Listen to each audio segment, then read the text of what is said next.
Ang mayaman kong asawa. 2,281 ang primordial chi. Bukod dito, ito ay isang kabaong na may kasamang siyam na sinaunang pamamaraan ng Dao. Parang may kakaibang babae na biglang sumulpot sa gitna ng grupo ng mga lalaki. Hindi nang ahas si Chinyu na mag-alinlangan. Ang mga taong ito ay nakaranas ng buhay at kamatayang labanan, at ang kanilang layunin sa pakikipaglaban ay nasa pinakamababang punto nito. Magiging mahirap na harapin ang mga ito kung sila ay muling pinasigla mamaya. Kuya, salamat. Nag-iwan siya ng voice transmission para kay Shimen. Ilang beses na siyang tinulungan ni Shimen sa Mystic Realm sa pagkakataong ito. Hindi niya maintindihan kung bakit, ngunit kailangan niyang ibalik ang pabor na ito kung magkakaroon siya ng pagkakataon. Ang kanyang katawan ay agad na naging isang bahid ng liwanag, umalis sa ikapitong antas ng purgatorio at nagmamadali patungo sa Solitary Cloud City. Halos lahat ay natigilan at hindi inaasahan na diretsyong umalis si Chinyu. Ang kasalukuyang bilis ni Chinyu ay halos madalian, lumilitaw 1,000 milya ang layo. Walang makakahabol sa kanya. Napakalaking bilis. Dapat isa itong Special Supreme Treasure, tama. Sabi ng isang magsasaka habang nakanganga ang bibig. Ito ay dapat.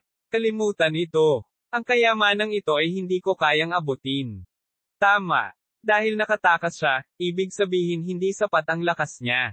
Kung hindi natin siya bibigyan ng pagkakataong mag-react at atakihin siya ng direkta kapag nabangga natin siya, tiyak na mapipigilan natin siya. Masiglang nag-usap ang mga magsasaka. Lahat, gaya ng sabi ko, pwede lang siyang manatili sa Solitary Cloud City. I suggest na bantayan siya ng lahat. Once we have any information about him leaving the city, we should gather together. This kid is tremendous ferocious. Don't look down on him because he's only a 4th grade true saint. Baka kapantay ko ang lakas niya. Kahit siya ay nahihirapan akong talunin. Malakas na sabi ni Sito Haoyo. Ano ba? Kahit ikaw ay nahihirapang talunin siya. Siguradong nagbibiro ka, Mr. Sito. Hindi lamang ang batang ito ang may kabaong ng siyam na buhay ng nakamaskara na pangunawa ng babae, ngunit mayroon din siyang Soulin Divine Artifact sa rurok ng kapigatian. Sa makatuwid, napakahirap niyang harapin. Gayunpaman, ang kanyang sariling lakas ay hindi hihigit sa isang pangkaraniwan. Hangga't tayo ay nagkakaisa at nagtutulungan, hindi niya makayanan ang divine. Malungkot na sabi ni Guming. Gusto lang niyang mailibing si Chinyu kasama ang kanyang anak na si Zhongyu. Tama. Ano man ang kabaong ng 9 lifetimes o Soulin Divine Artifact, sila ay kabilang sa mga human cultivator. At least, dapat silang ilabas para maintindihan ng mga human cultivator. Paano natin hahayaan na ang isang true saint sa ika-4 na baitang ay kunin sila? Sa udyok ng dalawa, ang mga nakapaligid na magsasaka ay nagsimulang makaramdam ng pagkapukaw at nagsimulang mag-usap ng may buhay. Evil Exterminator, ano ang masasabi mo? Depende na ito sa iyong saloobin. Kung sang-ayon ka sa aking pananaw, hindi lang kailangang ibigay ni Chinyu ang babaeng nakamaskara, ngunit kailangan din niyang ibigay ang kabaong ng siyam na buhay at maging si Soulin Divine Artifact, RANBS. Tinitigan ni Sito Haoyo ang masamang tagapaglipol at nagtanong. Ang saloobin ng numero 1 tao ng pinakamalaking sekta, ang Evil Exterminator, ay lalong mahalaga. Tumayo siya at sinabing, nang kalabanan ko ang babaeng nakamaskara, gusto ko siyang pilitin na gumamit ng kapangyarihan na higit pa sa kapangyarihan ng isang tunay na santo para hayaan siyang patayin ng landas ng langit. Sa ganoong paraan, hindi na siya magkakaroon ng posibilidad ng reincarnation.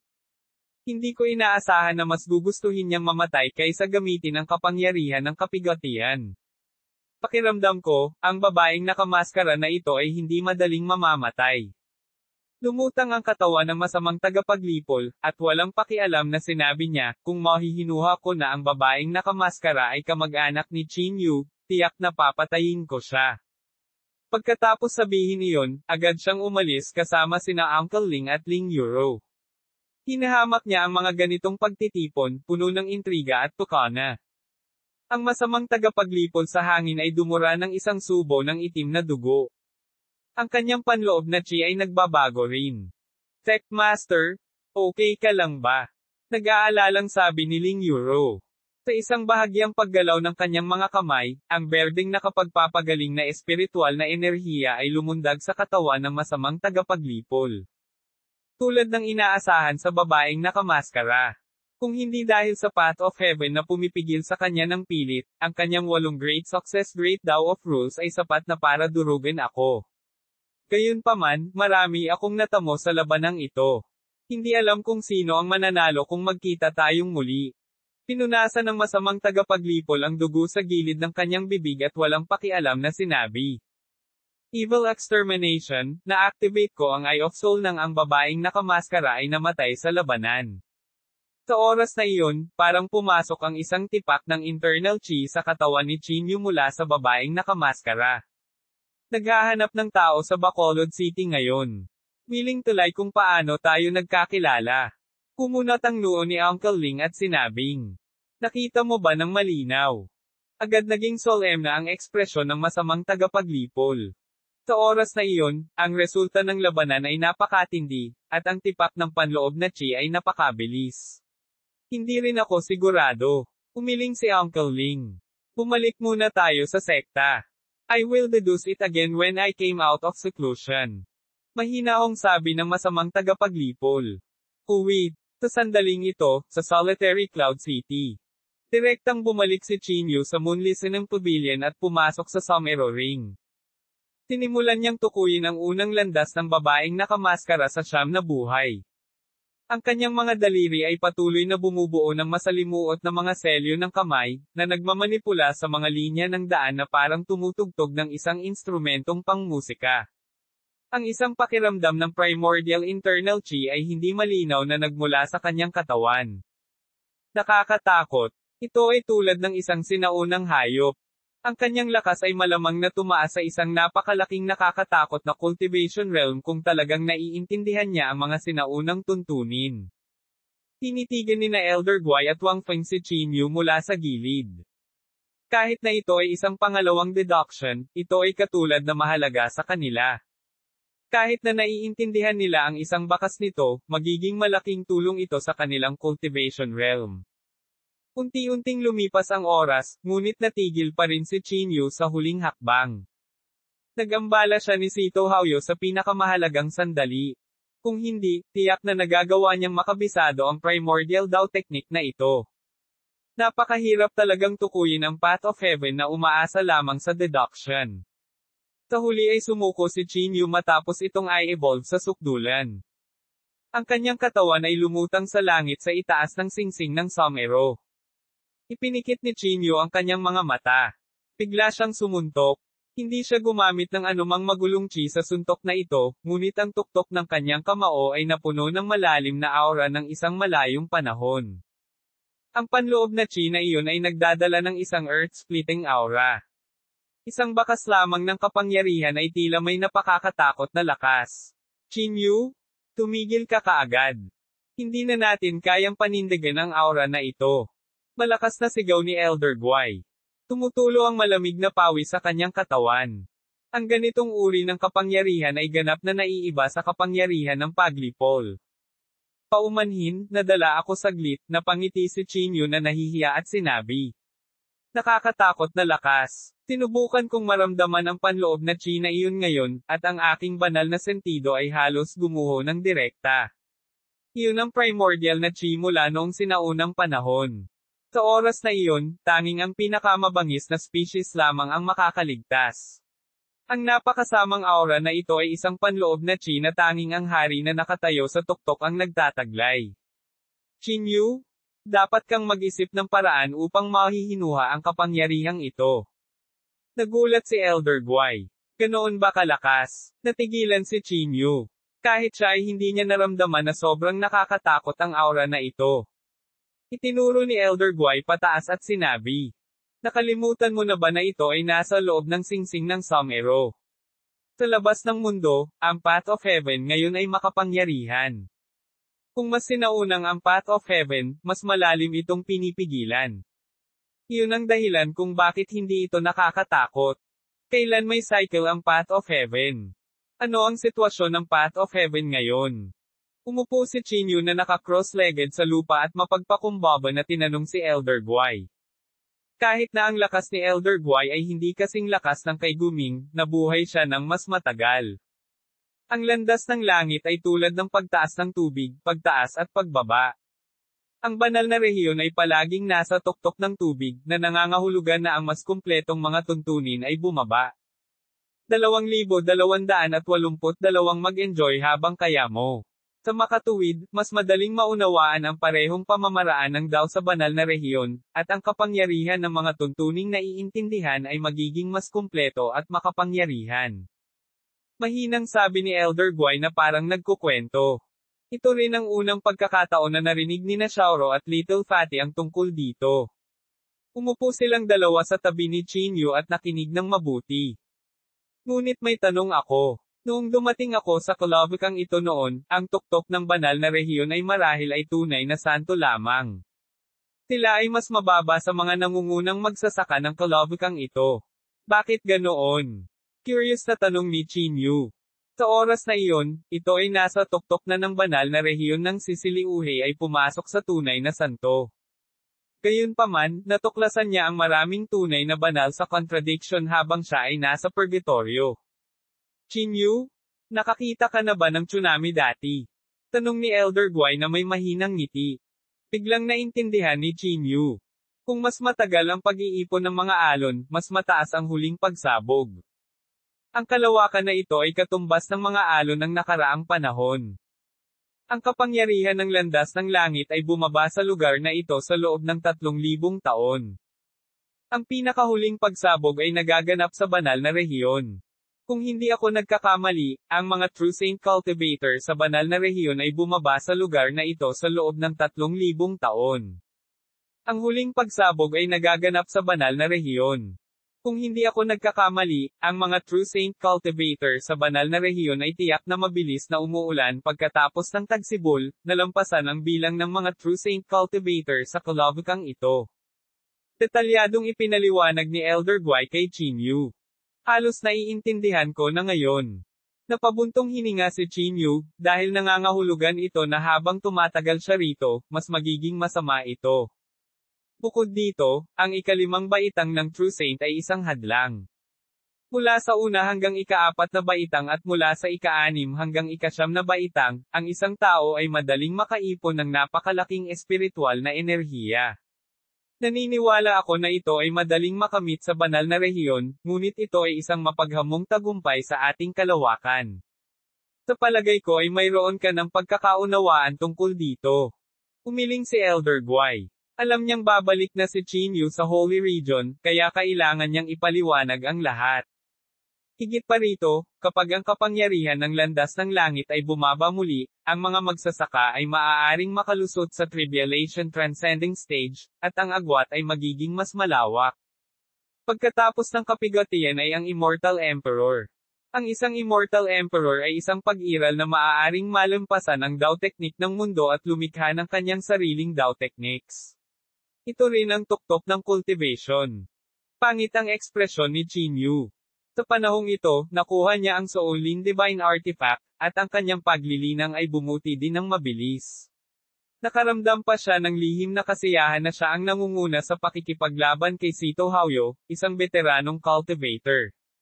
Gayunpaman, matapos marinig ang mga salita ni Elder Guai, agad siyang nakaramdam ng pagkahilo. Marahil si Shishio at ang iba pa ay nakagawa ng mas malaking pag-unlad sa banal na rehiyon kaysa sa kanya. Ang tugatog ay nangangahulugang kaguluhan. Bawat taon ng landas ng langit ay ganito, na nagtatapos sa napakalaking kaguluhan. Ano man ang mga tao sa lahi ng demonyo, mga magsasaka, o lahat ng iba pang lahi, 9 sa bawat 10 ang namamatay. Halos lahat ng mga magsasaka ay hindi makakatakas sa kaguluhang ito. Ang mga mabubuhay ay maghahatid sa isang bagong ikot ng simula ng path ng Hesa, hindi na mababago, at hindi rin maiiwasan. Napabuntong hininga si Elder Guai. Ang kaguluhan ay nag-iwan sa kanya ng isang matagal na takot. Salamat, Elder Guai. Magalang na yumuko si Chinyu kay Elder Guai. Ang mga salita ni Elder Guai ay ganap na nagpawi sa kanyang pagmamataas. Mula nang makilala niya ang punong demonyong ito, palagi na siyang guro at kaibigan ni Chinyu. Malubha rin siyang nasugatan dahil sa kanya, dahil lamang sa pagkakaibigan ng kanyang ama. Haha, kung wala ang tatay mo, matagal na akong namatay. Kung nakonsensya ka, enjoy a few drinks with me today. Inom tayo hanggang sa mabusog ako. Hinaplos ni Elder Guy ang kanyang puting balbas at tumawa ng buong puso. Siya ay tumingin napakalibre at madali.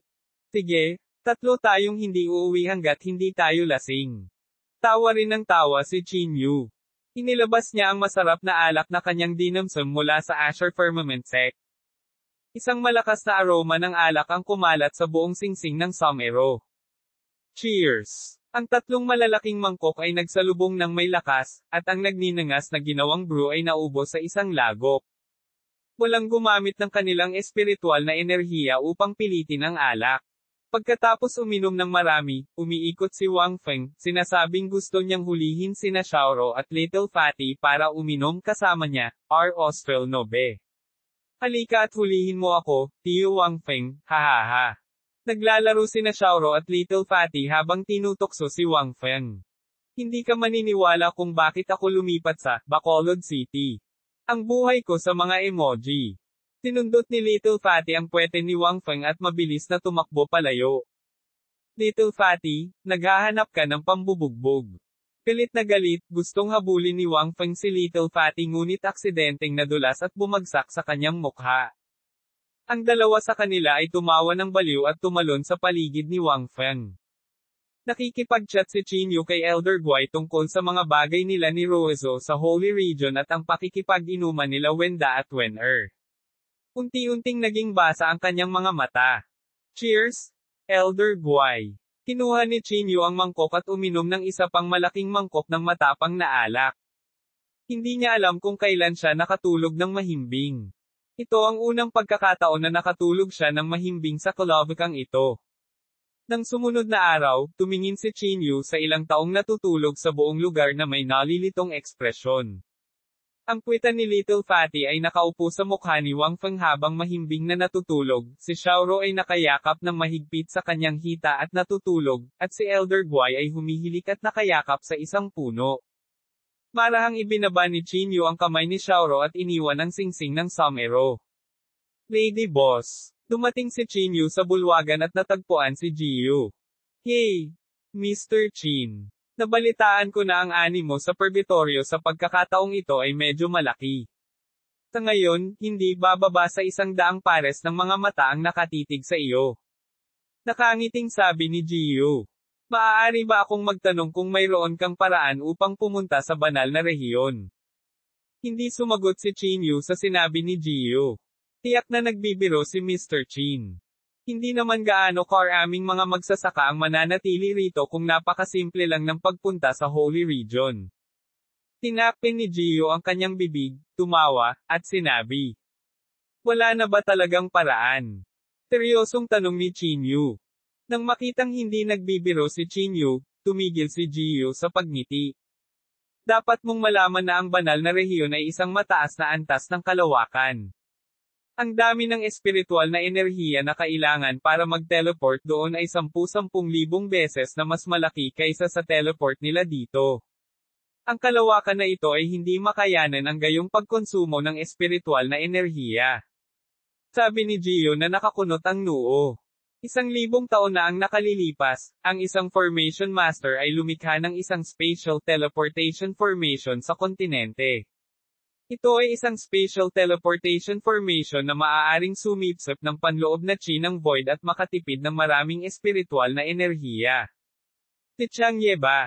Tanong ni Chinyu. Kilala mo si Changye? Sa oras na iyon, sa tulong ng 3 pangunahing sekta, ikinonekta ni Changye ang teleportation formation sa ilang espiritual na enerhiya na mystic realms. Kasama ang espiritong asensya ng 3 pangunahing sekta, talagang nakuha niya ang sapat na espiritual na enerhiya upang pumunta sa banal na rehiyon. Gayunpaman, naubos ni Changye ang 70% hanggang 80% ng kanyang pagkatalo sa espiritual na enerhiya pagkatapos ng pagkatalo ng kanyang katawan, ang banal na rehiyon at bumalik. Umiling si Jiyu. Walang paraan upang pumunta sa banal na rehiyon sa sandaling ito. Nang makita ang pagkabigo sa mukha ni Chinyu, nagpatuloy si Jiyu. Siyempre, may ilang mga alingaw-ngaw, ngunit kailangan mong magbayad upang makinig sa kwento. Nakangiting sabi ni Jiyu. Magkano? Tanong ni Chinyu na may mapagbantay na ekspresyon. Wala siyang kahit isang espiritong essence sa kanya ngayon. 10 piraso ng spirit essence. Nakangiting sabi ni Jiyu. Bakit hindi ka pumunta at magnakaw? Nagmura si Chinyu. 2,283 ang misteryo ng kabaong. Kung sa tingin mo mahal, pwede kang pumunta sa kwarto ko sa gabi. Libre ang kwentong ito. Pumakbang pasulong si Jiyu at hindi sinasadyang hinaplo si Chinyu. Nakaramdam ng goosebump si Chinyu sa buong katawan at mabilis na umatras. Ang 10 piraso ng espiritual na diwa ay tama, ngunit ibibigay ko ito sa iyo pagkatapos ng 1 buwan. Sabi ni Chinyu na nakakunot ang noo. Kapag si Piao Rowan mula sa Asher Firmament Sect ay nagbigay sa kanya ng buwanang espiritual na asensya, hindi na siya malalagay sa isang mahigpit na lugar. Sige. Alam mo ba ang tungkol sa tubig sa pagtatanim ng buto? Hindi natakot si Jiyu na tumanggi siya sa kanyang pangako, kaya nagsimula siyang magsabi. Siyempre, alam ko. Tumango si Chinyu. Kung gayon, alam mo ba kung saan ang pinagmula ng Bone Cultivation River? Ang sabi ng alingaw-ngaw na ang pinagmula ng Bone Refining Water ay isang nahulog na Immortal Emperor. Ang Immortal Emperor na iyon ay nasa Mystic Realm sa 9 na antas ng Purgatorio. Ang dugong tumulo mula sa kanya ay hinugasan ng tubig ng talon at naging bone cultivation na rehiyon, ito. Inilagay ni Jiyu ang isang kamay sa balikat ni Chinyu at gumawa ng malandi na aksyon patungo kay Chinyu hanggang sa nilalaman ng kanyang puso. Bakit? Tahimik na hinayla ni Chinyu ang kamay ni Jiyu. Dahil ang mga taong nagsisiyasat ay namatay lahat sa daan. Maging ang sect master ng Evil Extermination Sect ay nakarating lamang sa labas ng 9 na antas ng Purgatorio, kaya walang nakakaalam ng sitwasyon sa loob. Ang mga chismis ay maaaring maging katawa-tawa habang kumakalat. Hindi ko alam kung ito ay totoo, ngunit kailangan mo pa ring bayaran ang espiritual na diwa, maliban kung hinawakan ni Jiyu ang puwitan ni Chinyu. Baliw ka ba? Tumalon si Chinyu na parang gulat na manok. Ito ay hindi dahil siya ay isang malinis na pambihira kundi dahil mayroon lamang siyang yanrozo sa kanyang puso. Bukod dito, si Jiyu ay isang babae na nakasama ng hindi mabilang na mga lalaki. Sa pag-iisip nito, medyo naiinis si Chinyu. Huwag kang masyadong mabangis, sabi ni Jiyu na may masamang tingin. Talagang ihahatid ko ang espiritual na kakanyahan pagkatapos ng 1 buwan. Umalis si Chinyu pagkatapos sabihin iyon. Chinyu? Nasaan ka na ba? Tumakas ka ba?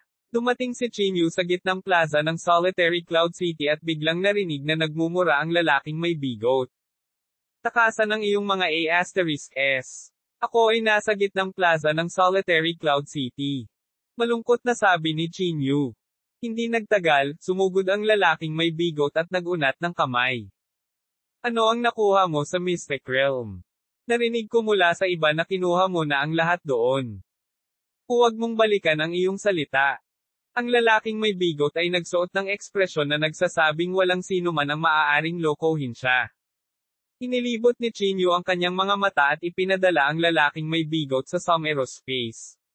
Agad siyang nabihag ng kabaong at hinaplos ang mga pattern nito na may nakalalasing na ekspresyon. Nakita mo ba ang mga record dito? Maaaring ito ang kasaysayan ng babaeng nakamaskara.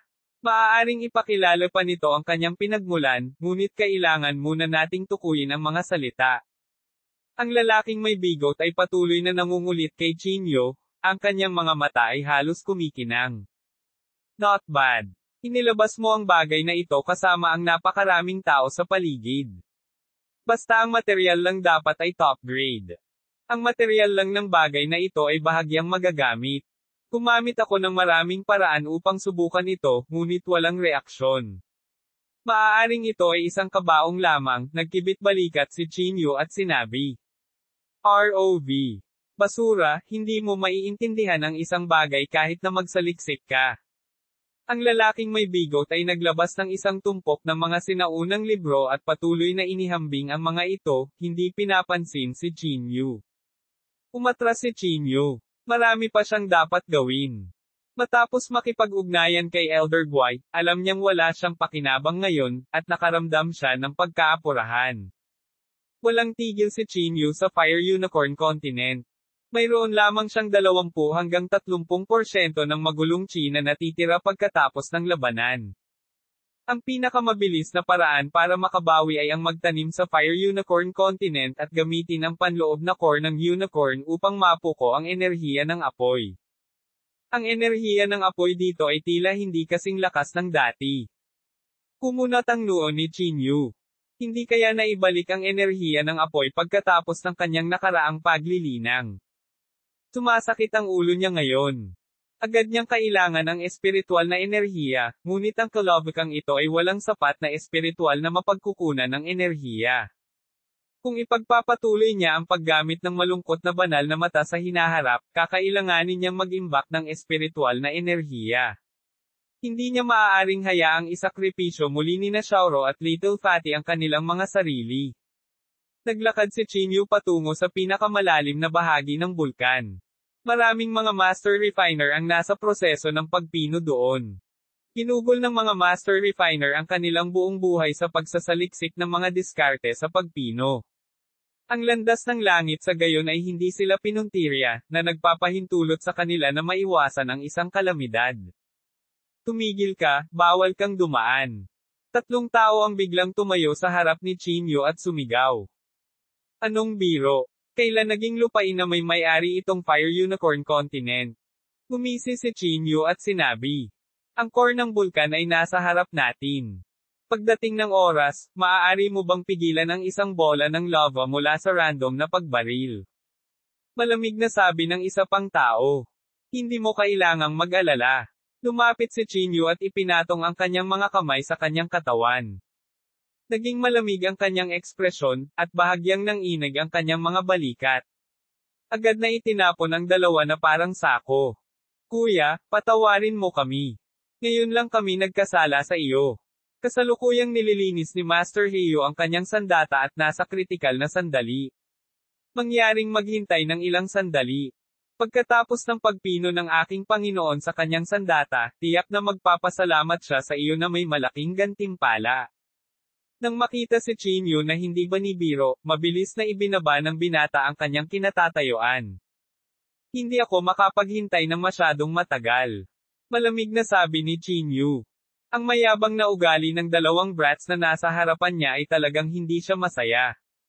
Pinalawak niya ang kanyang divine sense at nakita nga sa kanyang harapan ang isang taong nagpino ng isang mahiwagang artifact na malapit ng maghugis. Sa paghusga mula sa pagbabago-bago ng panloob na chi nito, ito ay hindi bababa sa isang mahiwagang artifact ng Peak Saint Weapon o maaaring higit pa doon. Ang Heiyo na ito ay maaaring ituring na isang sikat na master refiner sa kalawakan, ngunit mas mababa pa rin siya kaysa kay Soulin. Ipinaliwanag ni Elder Guai kay Chinyu. Bukod kay Heiyo, mayroon talagang isang 6th grade true saint na nagpoprotekta sa kanya. Di man it, pagkatapos ni Master na pinuhin ang mahiwagang artifact, tiyak na kukunin ko ang kapitan na turuan ang brat na ito ng leksyon. Talagang naglakas loob siyang salakayin tayo. Malungkot na sabi ng taong pinadala sa paglipad. You better shut up. Hindi man lang siya gumamit ng spiritual energy pero madali niyang matatalo ang dalawa sa isang galaw lang. Kung hindi siya nagpigil, hindi sana kayo nakatayong buhay dito ngayon. Ang cultivator na nagsalita ng mabuti kay Chinyu ay umiling. Naka-cross-legged si Chinyu sa lupa habang nakapikit. Bagamat hindi pa niya naabot ang core, ang enerhiya ng apoy dito ay aktibo. Sa tulong ng inner core ng unicorn, ang enerhiya ng apoy ay mabilis na bumangon sa kanyang katawan, na nagiging magulo na chi. F-sake? Hindi ba siya pervert? Hindi ba siya natatakot na sumabog siya at mamatay sa sobrang bilis ng pag-absorb ng napakalakas na enerhiya ng apoy? Siguro siya ay may kayamanan na sumisipsip ng enerhiya ng apoy. Kung hindi, kahit ang kapitan ay hindi maglalakas loob na magtanim dito. Hindi kaya mas malakas siya kaysa sa kapitan. Imposible yan. Nag-usap silang tatlo. Naku, hindi siya maaaring maging Chinyu, tama. Narinig ko na si Master Soulin ay nagpino ng isang Peak Tribulation Divine Artifact at ang Divine Artifact na iyon ay kasama ni Chinyu. 2,284 na The Insidious Villain. Huwag kang mabalisa. Hintayin natin na matapos ni Master Heiyu ang pagpino sa kanyang mahiwagang artifact. Uwid, nagpalitan ng tingin ang ilan sa kanila. Biglang iminulat ni Chinyu ang kanyang mga mata at tumingin sa direksyon ni Heiyu. Sa sandaling ito, may problemang ekspresyon si Heiyu. Ang mahiwagang artifact embryo sa kanyang harapan ay tila hindi tumutugon. Nakatagpo siya ng sitwasyong katulad ng nangyari kay Soulin noon. Gayunpaman, sa oras na iyon, si Soulin ay may suporta ng napakalaking espiritual na enerhiya ni Chinyu. Higit pa rito, ang mga kasanayan at lakas ni Soulin ay mas mataas kaysa kay Heiyu. Gumalaw ang banal na pag-iisip ni Chinyu, at bumulwak ang isang stream ng magma na may pinakamataas na temperatura. Ito ay naging isang arm-sized na lava pillar sa hangin at lumundag sa pagan. Nagbago ang ekspresyon ni Heiyu. Gayunpaman, nang maramdaman niyang narito ang lava na ito upang tulungan siya, huminahon siya at nagpatuloy sa pagpino sa mahiwagang artifact na iyon. Talagang pananagutin kita kapag may nangyari sa aking mahiwagang artifact. Ang bantay sa ika-6 na baitang ay tila naramdaman ang pagbabago-bago sa panig ni Chinyu at naisip na gumamit siya ng ilang pamamaraan. Agad na sumeryoso ang mukha niya. Tahol ng mga aso. Hindi man lang tumingin si Chinyu sa lalaking iyon at muling umupo ng naka-cross-legged. Iginagalang lamang niya ang mga nagpanday ng armas, gaya ni Master Soulin. Sa oras na iyon, pinilit ni Soulin na kumpletuhin ang banal na artifact kahit na kailangan niyang isakripisyo ang kanyang buhay, na talagang ikinagulat niya. Hindi nagtagal, sa tulong ni Chinyu, ang kayamanang iyon ay natapos kaagad sa ilalim ng pagpipino ni Heiyu. Iyon ay isang pilak na sibat, at ang napakalaking banal na kapangyarihan ay namumulaklak sa dulo ng sibat. Magaling! Isa talaga itong Peak Saint Weapon. Gaya ng inaasahan kay Master Heiyu. Isang pahiwatig ng kalugod-lugod na ekspresyon ang bumungad sa mga mukha ng mga tao sa tabi ni Heiyu. Noong una ay inisip niya na ito ay isang ordinaryong Saint Weapon lamang, hindi inaasahan na si Heiyu ay magpapapino ng isang Peak Saint Weapon. Isang mahiwagang artifact ng Peak Saint Weapon ang nagpapahiwatig na nakakuha siya ng posisyon sa purgatorio. Kaibigan kong si Wang Qing, nakakalap ka ng sapat na materyales para sa sibat na ito, at napakalaki ng sinisingil ko sa iyo, kaya walang maipagmamalaki sa pagpino ng Peak Saint Weapon. At saka, dapat dahil sa tulong ng kaibigang iyon. Kung hindi, hindi magiging ganoon kataas ang kalidad ng sibat na ito. Naglakad si Heiyu patungo kay Chinyu at magalang na yumuko sa kanya. Para sa isang master refiner, ito ay kanilang karangalan na pinuhin ang pinakakatangi-tanging mahiwagang artifact. Whoosh! Isang flash ng malamig na liwanag ang biglang bumaril at mabangis na tumusok sa dibdib ni Heiyu. Ikaw! Napahawak si Heiyu sa kanyang dibdib sa hindi makapaniwala at nahulog. Kuya, bakit mo pinatay si Master Heiyu? Laking gulat ng tatlong tao at hindi makapaniwala sa kanilang nakita. Ang mga bayad na sinisingil sa akin ng matandang ito ay sapat na para mabangkarote ako. Paano tayong magkakapatid na maglilinang kung hindi ko maibabalik ang perang ito? Inihayag ni Wang Qing ang isang mabangis na ekspresyon. Bukod dito, ito ang core ng Fire Unicorn Continent, at walang pupunta rito. Kahit napatayin natin siya, walang makakaalam. O maaari nating lipulin ang divine sense ng taong ito at sabihin na pinatay niya si Master Heiyu. R.A.No.S. Itinuro ni Wang Qing si Chinyu na may malamig na ngiti. Nagpakita ng malamig na ekspresyon ang mukha ni Chinyu. Ang kanyang magulong kapangyarihan ay nagpoprotekta sa pusong meridian ni Master Heiyu. Sa kabutihang palad, ang pag-ataking iyon ay hindi tumagos sa puso ni Heiyu. Brother, ano ang masasabi mo? Ang mahiwagang artifact kung ito ay maaaring umabot sa grado ng tribulation, ngunit nakialam ka at naapektuhan ang Master, na naging dahilan upang mahulog ang pinakamataas na kayamanan na ito sa grado ng Saint Weapon. Pumungad sa mga mata ni Wang Qing ang layuning pumatay. Habang nagsasalita siya, dahan-dahan siyang naglakad patungo kay Chinyu. Captain, malamang siya si Chinyu, ang nakakuha ng divine artifact ni Master Soulin. May kinakabahang sinabi sa tenga ni Wang Qing. Nagbago ang ekspresyon ni Wang Qing. Narinig niya ang masamang reputasyon ni Chinyu. Nagawa niyang patayin ang Palace Master ng Azure Firmament Sect, si Mingyu, kahit na napapalibutan siya ng Azure Firmament Sect at Mysterious Dark Sect. Siya ay talagang isang walang awa na tao. Kuya, narinig ko na nang sumabog ang ikapitong antas ng Purgatorio, ang taong ito ay malubhang nasugatan at walang gaanong espiritual na enerhiya ang natitira sa kanyang katawan. Sabi ng isa sa kanila na may malungkot na ekspresyon. Oo, kung hahayaan natin siyang umalis ngayon at magsisimula siyang magpakalat ng chismis kung saan-saan, hindi na tayo makakatagal sa kalabukang ito. Ang pagpatay sa isang master refiner ay isang mapanlinlang na gawa at hinamak ng mga tao kahit na sa magulong kalawakan na ito. Nananatiling chismis ang mga chismis. Gusto kong makita kung paano ako mapapatay ng tunay na santo sa ikaapat na baitang. Ang ekspresyon ni Wang Qing ay naging walang awa. Ang kanyang sibat ay nanginginig na parang pilak na dragon na lumalabas sa kuweba nito, at isang nakakatakot na aura ang tila tumusok sa kalawakan. Ding! Hinawakan ng kaliwang kamay ni Chinyu ang dulo ng sibat. Sa sandaling bumangga ang palad niya sa dulo ng sibat, pumutok ang mga sparks. Ang sibat ay parang sisiw na idiniin ang leeg, at agad na huminto ang momentum nito. Kumalaw ang braso ni Chinyu, at napaalis si Wang Qing. Pagkatapos nito, dama po ang pilak na sibat sa kamay ni Chinyu. Bahagyang pinitik ni Chinyu ang kanyang daliri sa baras ng sibat, at ang pilak na sibat ay naging isang pilak na daloy ng liwanag na tumago sa puso ni Wang Qing.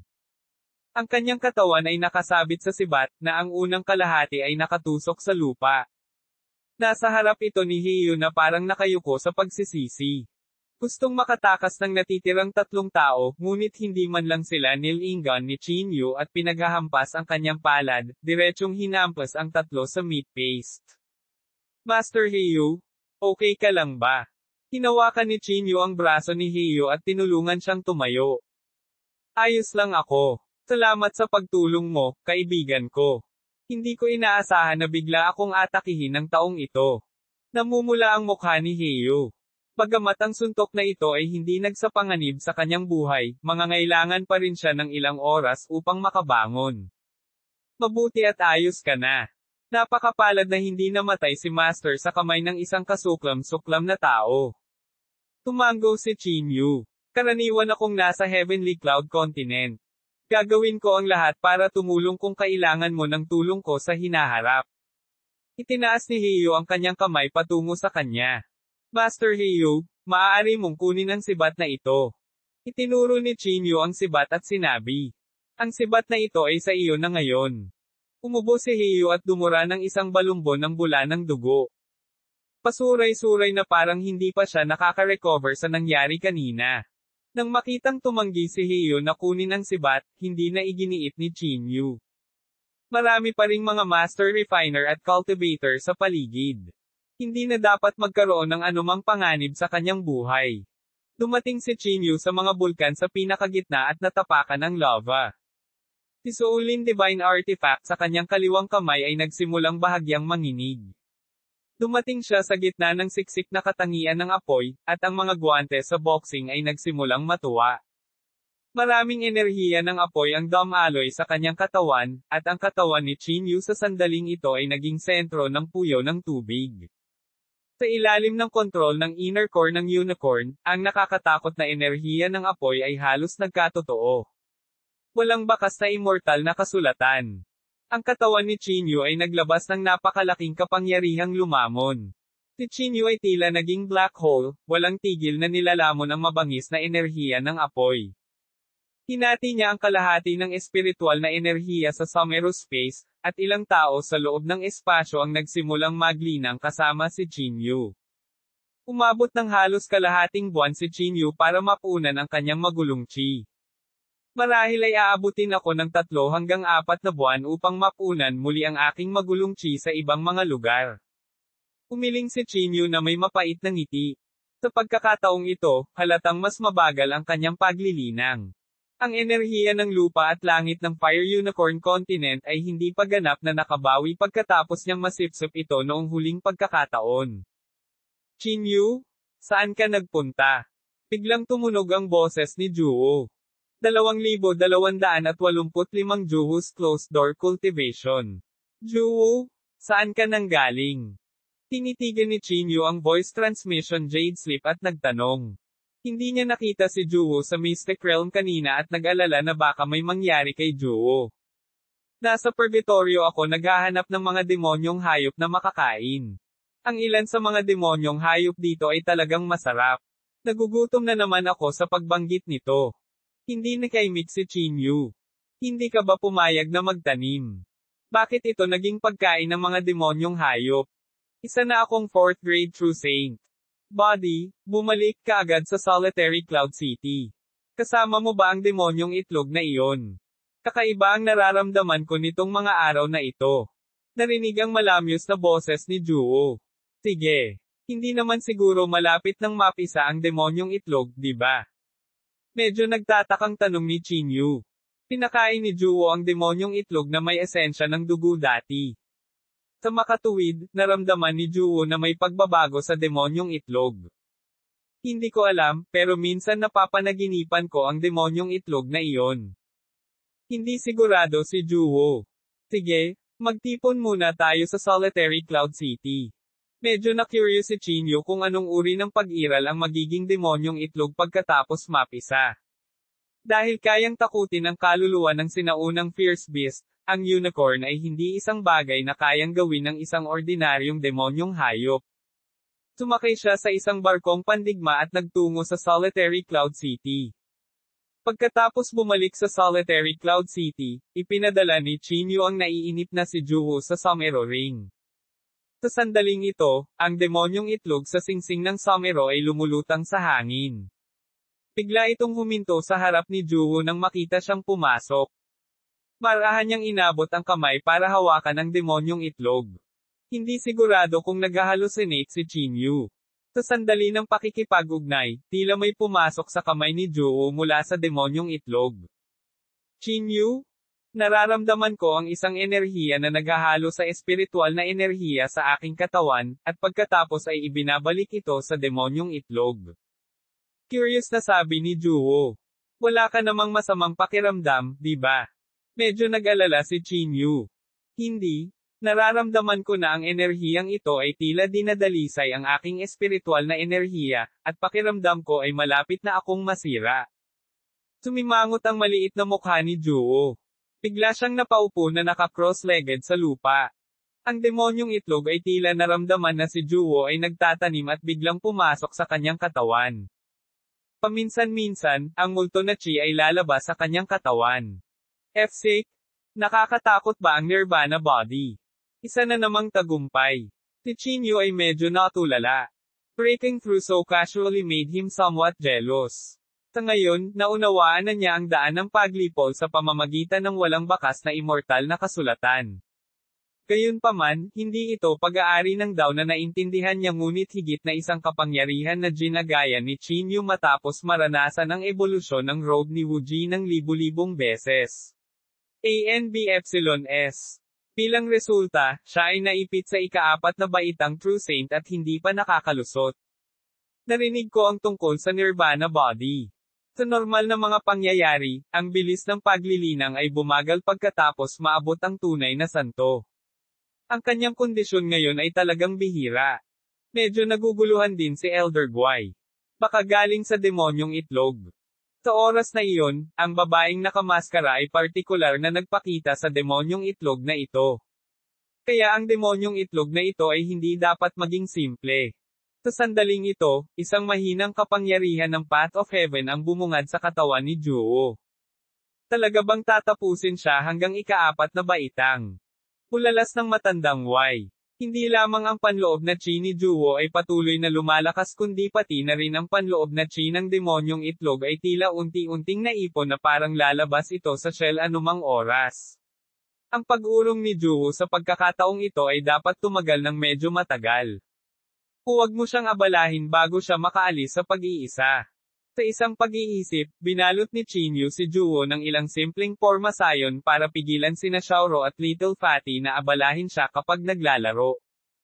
Ay oo, kailangan ko pang maghanda ng karne ng demonyong hayop para kay Juwo. Baka kailanganin niya itong kainin anumang oras. Napaisip si Chinyu sa sarili. Elder Guai, si Xiaoyu ba ay nagpapakita ng anumang senyales ng paggising? Biglang naisip ni Chinyu si Xiaoyu. Ang kanyang panloob na chi ay napakatatag ngayon, ngunit ang kanyang kaluluwa ay nasa mahimbing na pagtulog at hindi na magising. Umiling si Elder Guai. Kumunat ang noo ni Chinyu. Ang kanyang divine sense ay pumasok sa dagat ng kamalayan ni Xiaoyu. Sa sandaling ito, walang pagbabago sa divine sense ni Xiaoyu. Katulad ng nakaraang sitwasyon ng pigilan ni Chinyu ang kanyang itim na divine sense. Aasa lang siya sa sarili niya kung gusto niyang magising. Napabuntong hininga si Chinyu. Si Xiaoyu ay kaibigan ni Rozo, kaya natural siyang umaasa na magising ito. Gayunpaman, maliban kung ang kanyang kamalayan sa sarili ay sumabog o natagpuan niya ang mga halamang gamot na maaaring pasiglahin ang kanyang kaluluwa. Kung hindi, wala nang pag-asa na tulungan siya. Paglabas mula sa Somero Ring, narinig niya si Jiyu, ang may-ari ng Moon Listening Pavilion, na kumakatok sa pinto. Chinyu, may naghahanap sa iyo sa labas. Ito ay isang magandang maliit na babae. Maaari ba siyang pumunta sa iyong silid? Papasukin mo siya. Medyo kakaiba ang pakiramdam ni Chinyu. Wala siyang kaibigan dito. Sino kaya ito? Hindi ka nag-behave. Tumalikod si Jiyu at galit na umalis na parang galit na galit sa inaste ni Chinyu. Ito ay katawa-tawa. Umiling si Chinyu. Hindi nagtagal, may pumasok na dalaga sa kwarto. Marami pa ring sugat sa katawan ng babaeng ito na para bang nakaranas ng matinding labanan. Sino ka? Mr. Chin? Pakiligtas ang aming batang binibini. Ikaw lang ang makakapagligtas sa pamilya yun ngayon. Humihikbi ang dalaga habang tinatakpan ang kanyang bibig sa takot na siya ay umiyak ng malakas. Biglang natauhan si Chinyu habang inaalala ang eksenang nakasalubong niya noong una siyang tumuntong sa kalabukang ito. Noong panahong iyon, sa tulong ni na Uncle Kyun at Yun Chinyan, nagkaroon siya ng paunang pag-unawa sa kontinenteng ito. Ano ang nangyari sa pamilya yon? Kumunat ang noo ni Chinyu. Isang grupo ng mga cultivator ang sumalakay sa Heavenly Origin Continent. Ang aming pamilyang yun ay orihinal na isang nangungunang kilalang aristokratikong pamilya. Gayunpaman, ang mga taong ito ay may napakataas na kultibasyon. Kahit na tinipon namin ang lahat ng aming mga elite, nabigo kaming labanan sila. Saan nanggaling ang mga taong ito? Dapat may motibo sila, di ba? Narinig ko mula sa padre de pamilya na pumunta sila para sa Green Spirit Tree. Gusto nila ang 3 Green Spirit Tree ng pamilya yon, at sa parehong oras, ang pamilya yon ay nasa ilang mata ng spiritual spring na mga mata, at gusto nilang lumipat ang pamilya yon. Kung hindi, walang makakaligtas. Mapait na sabi ng dalaga. Ang pinuno ay isang monghe, isang makapangyarihang cultivator na nakaligtas sa loob ng maraming taon sa kalawakan na ito. Ang isa pa ay isang cultivator mula sa mysterious dark sect, Nangongchi. Siya ang nagdala sa monghe na ito sa ating Heavenly Origin Continent. Nagnganga ang mga ngipin ng dalaga at sinabing, Nangongchi, galing na naman siya sa mysterious dark sect. Ang taong ito ay Macelan. Siya ang nakahuli kay Wang Feng at sa iba pa sa Fire Unicorn Continent at muntik na silang mapatay. Oo, siya nga. Dati, ang pamilya yun at ang mysterious dark sect ay palaging may business dealang, kaya binigyan ko sila ng coordinate role ng isang yun family. Hindi ko inaasahan na ipagkakanulo nila ang pamilya yun. Si Uncle Kyun at marami pang miyembro ng pamilya ay pinatay ng monghe na iyon. Young Miss ay walang choice kundi hilingin sa akin na magmakaawa kay Mr. Chi na iligtas tayo. Namumula ang mga mata ng dalaga. Napahikbi siya at nagpatuloy. Sinabi ng pamilya na kung mailigtas ni Mr. Chin ang ating pamilyang yun, ang pinakamataas na kayamanan ng pamilya yun, ang 3 Green Spirit Tree, ay maaaring ibigay kay Mr. Chin. Let's go now. We'll talk about this later. Nagkataon lang na may score akong dapat ay settle kay Nangongchi. Malamig na sabi ni Chin Yu. Dati, ang Mysterious Dark Sect ay nakatakas dahil sa biglaang paglitaw ng Mystic Realm sa ikapitong antas ng Purgatorio. Sa pagkakataong ito ay isang magandang pagkakataon upang i-settle ang lahat ng kanilang mga marka. 2,286 hindi makatao. Pagkasabi nyo ay dumiretso ang dalawa sa teleportation formation. Nagkaroon ng teleportation formation sa Heavenly Cloud Continent dito. Kaya medyo natagalan lang bago makarating doon. Pagdating nila sa Heavenly Cloud Continent, mainit ang panahon, maliwanag ang sikat ng araw, at ang malago na kagubatan ay nakaunat sa lahat ng direksyon. Napuno ng espiritual na enerhiya ang hangin. Maaari itong ituring na isang hideaway Holy Land sa kalabukang ito. Gayunpaman, sa sandaling ito, ang amoy ng dugo ay tumatagos sa hangin. Matapos makapasok sa pamilyang yun, ang puso ni Chin Yu ay puno ng pagpatay na layunin na makita ang eksena sa harap ng kanyang mga mata. Ang karamihan sa mga magsasaka ng pamilyang yun na nakasuot ng berdeng damit ay malubhang nasugatan sa sandaling ito. Daan-daang bangkay ang nakahandusay sa lupa. Maraming masasamang magsasaka ang umaatake sa ilang kabataang babae, at sila ay sumigaw sa sakit at paghihirap. Ilang tao pa nga ang nag-aapoy para mag-ihaw ng karne, at kumain ng karne, habang umiinom. Lalong malambot ang laman ng bagong silang na ito. Subukan mo kung hindi ka naniniwala sa akin. Masarap talaga ang laman ng tunay na santo na ito. Pagkatapos kumagit, pakiramdam ko na puno ang aking espiritual na enerhiya. Hahaha, ang saya ng lugar na ito. Susubukan ko ang ibang babae mamaya kapag busog na ako. Hindi masama ang mga babae sa pamilya yon.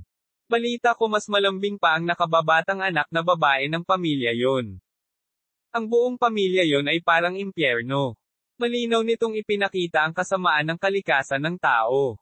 Uwid, sa isang magulong mundo, anuman ang demonyo o lahi ng tao, imposibleng umiral ang sangkatauhan. Parang naramdaman ang nagngangalit na galit ni Chin Yu, si Elder Guai ay huminga ng mahina at tumahimik. Lumapit si Chin Yu sa 7 o 8 magsasaka na nag-iiho ng karne. Ang boxing gloves ni Soulin ay nagbuga ng iskarlate na liwanag, at dahan-daang tumulo ang lava mula sa mga guwantes. Kuya, subukan mo rin. Oo nga pala, sino ka ba? Bakit hindi kita nakita kanina? Sigaw ng taong kumakain ng paa ng tao. Bago pa niya matapos ang pagsasalita, ang kanyang ulo ay dinurog ni Chin Yu sa madugong ambon. Nililigawan mo si kamatayan. Ang mga ekspresyon ng ibang tao ay nagbago ng husto. Sunod-sunod nilang inilabas ang kanilang espiritual na enerhiya at sumugod patungo kay Chin Yu. Bush! Naghagis ng suntok si Chin Yu, at nahulog sa kanila ang nakakapasong apoy sa boxing gloves ni Soulin. Kaagad, ang 7 magsasaka ay nagpakawala ng matinding paghihinagpis. Ano man ang mga pamamaraan na ginamit, hindi nila mapapatay ang nakakatakot na apoy na ito. Sa ilalim ng kontrol ni Chin Yu, sinunog ng apoy ang kanilang mga katawan ng napakabagal, na nagdulot sa kanila ng matinding sakit hanggang sa masunog ang kanilang banal na sentido at naging abo sa huling sandali. A.S. Mr. Chin, ang padre de pamilya at batang miss ay dapat nasa likod ng bundok. May porma sayon doon na bahagyang makakapagtanggol laban sa monghe na iyon. Nang makita ang napakalaking lakas ni Chin Yu, tinakpan ng batang babae ang kanyang bibig gamit ang 2 kamay sa gulat at sabik na pinamunuan ang daan. Sa daan, pinatay ni Chin Yu ang lahat ng nakita niya sa pinakamalupit na pamamaraan, na walang awa. Dumating sila sa likod ng bundok ng pamilya yon. Sa sandaling ito, 12 ng mga tao ang nagtipon sa harap ng porma sayon. Ang proteksyon na porma sayon ay nabasag na. Ang grupo ng mga tao mula sa pamilya yon ay nanginginig at nagtago ng sama-sama. Watian, kunin mo lahat ng 3 green spirit tree na gusto mo. Pumayag na rin ako sa lahat ng kondisyon mo. Please stop now. Nagmamakaawa ang isang matandang lalaki na kulay abo. Haha, anong ibig mong sabihin sa paghinto? Ako, si Watian, ay nagtanim ng napakaraming taon. Kung wala ang batang ito mula sa Mysterious Dark Sect na nangunguna, hindi ko malalaman ang pagkakaroon ng ganoong banal na lupain dito. Kung gusto mo akong huminto, magagawa ko. Hayaan mo ang iyong anak na maging alipin ko sa loob ng 200 taon. Baka sakaling bibigyan ko kayo ng mabuting kalagayan. Tawa ng tawa ang monghe na para bang nakakatuwa ang pagbibiro na ito. Mahigpit na hinawakan ni Yun Qingyan ang isang punyal at bigla itong pinadaos-dos patungo sa kanyang leeg. Gayunpaman, biglang nanlamig ang kanyang katawan. Ang monghe ay humawak sa hangin, at ang napakalaking kamay na nabuo ng hangin ay humadlang sa kanya sa paggalaw. Huwag kang magmadali, binibini. Hintayin mo muna akong polanan ka ng pagmamahal. Tumawa ng malakas si Hua Tian at sinabi. Tuwang-tuwa kang tumatawa. Lumitaw si Qingyu sa harap ni Yun Qingyan at ng iba pa. Ang biglaang pagsulpot ni Qingyu ay nabigla sa magkabilang panig. Hinaplos ng monghe ang kanyang kalbo na ulo at nagtanong. Saan nanggaling ang hanggal na ito? Akala ba niya ay ganoon kagaling ang tunay na santo sa ika-4 na baitang? Qingyu, paano ka napunta dito? Biglang natigil ang panunuya ni Nangongqi sa una. Lord Hua Tian, medyo malakas ang taong ito. Natalo pa niya si Shui Yuan. Mabilis na pinaalalahanan ni Nangongqi si Hua Tian. Normal lang na matalo ang walang kabuluhang Shui Yuan na iyon. Inatake ninyo siyang 4 at pinuputol ang kanyang mga paa. Ang sarap lang para sa hapunan ngayong gabi. Tinapik-tapik ni Hua Tian ang kanyang bilog na tiyan, hindi man lang isinasapuso ang paalala ni Nangongqi. Ang ilang mga tao sa tabi niya ay agad na kumilos, naglabas ng malakas na espiritual na enerhiya na ikinagulat ng mga tao ng pamilya yun na nagtatago sa likod. Qingyu, mag-ingat ka. Naikuyom ni Yun Qingyan ang kanyang mga kamao ng mahigpit. Ang 4 na taong ito ay may lakas ng ika-4 na baitang. Pakiramdam nila ay ligtas silang lumaban sa 4 laban sa 1. Tinadyakan ni Qingyu ang kanyang paa, at ang spatial na enerhiya ay agad na nakompres sa sukdulan. Ang halos malaking spatial na enerhiya ay mahigpit na nakakulong sa grupo, kaya hindi sila makagalaw sa harap ni Qingyu. Mukhang gusto mong pahirapan ang mga tao. Tinurog ni Qingyu ang kamao ng isang tao, at agad siyang nagpakawala ng nanginginig na panaghoy. Inilagay ni Qingyu ang kanyang mga kamay sa harap ng kanyang bibig, at ang palad na nabuo ng hangin ay agad na dumikit sa kanyang lalamunan, na huminto sa kanyang pagsigaw. Mula sa kanyang mga paa, unti-unting dinurog ni Qingyu ang bawat pulgada ng kanyang mga buto.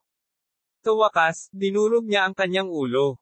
Ang pangalawang tao, ang pangatlong tao. Walang bakas ng awa sa mga mata ni Qingyu. Maiintindihan ni Qingyu kung ipinaglalaban nila ang mga mapagkukunan. Gayunpaman, ang mga taong ito ay kumain pa ng mga bata. Ito ay isang baluktot na kaisipan at maging isang pervert. Niu-er, umatake ka. Malamig na sabi ni Hua Tian. Kuya, baka hindi ako ang kapareha niya. Bakit hindi tayo sabay na umatake? Ang cultivator na tinatawag na Niu-er's expression ay nagbago ng husto, kahit na si Qingyu ay isang 4th grade true saint lamang. Gayunpaman, ginamit niya ang pinaka-nakakatakot na paraan ng pagpapahirap upang patayin ang 4 na ika-4 na baitang magsasaka nang siya ay napapalibutan.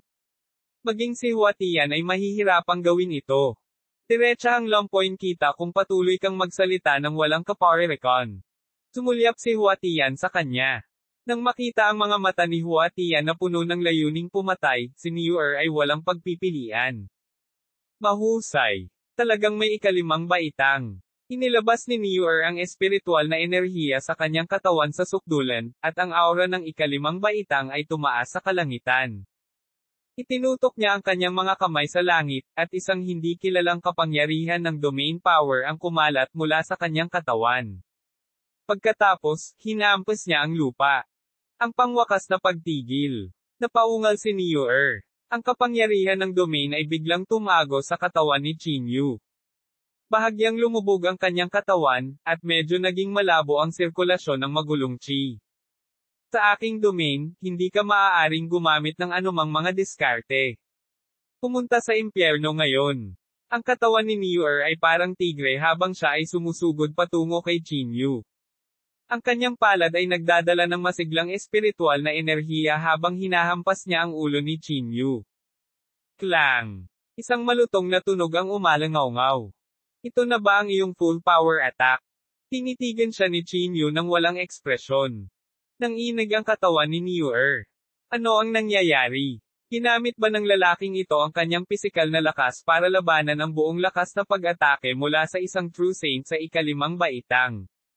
Ang palad ni Chinyu ay nabuong isang kuko, at naramdaman niyang parang niyakap siya ng napakalaking puwersa, na ginawa siyang ganap na hindi makakilos. 2,287 Two-Faced Buddhist Schemang. Boss, iligtas mo ako. Nang makita ni Niue si Chinyu na papalapit sa kanya na parang Grim Reaper, labis siyang natakot kaya ang isang mabahong madilaw-dilaw na substansya ay hindi sinasadyang pinakawalan mula sa kanyang likuran.